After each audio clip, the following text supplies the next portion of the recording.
So more and more adults are getting orthodontics, right? It's not the traditional braces anymore. No, it's more and more adults are more cosmetic conscious, and also it's healthy not to have crooked teeth.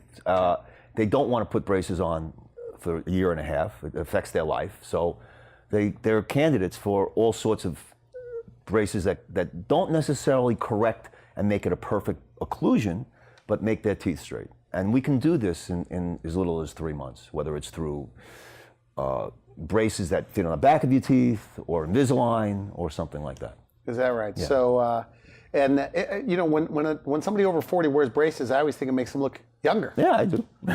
So that's common. That's very common now. Okay. Yeah. Okay. And as a dentist, as a purist, I don't want to file somebody's tooth down to put a veneer on it. I would rather you keep your own teeth. If your own teeth are healthy, and I could just move them into the right position, that's a way better procedure than me filing a tooth down to put a veneer on.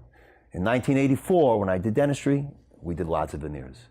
In 2018, I don't do very many veneers anymore. Because it's not necessary. Because it's healthier not to do that, and it's not necessary. But if their teeth are discolored, yep, you can do other things. You can do, yeah, you can do like bleaching, little orthodontics, a little bit of whitening. a little bit of whitening, and then if they're still not thrilled, yes, even if you did the veneers, it's still a healthier veneer.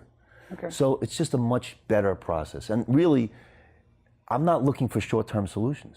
I'm looking for definitive solutions. And anything that's not definitive for me doesn't work in my... Definitive means I'm done. I don't have to see them anymore. They're not going to come back to me in 5 years with something failing. Nobody wants to go back to the dentist. Who they wants to do Do you that? still hear that? Like, no offense, doctor, but I hate the dentist? Everybody says that. Do you have a funny one-liner after all these years of hearing it?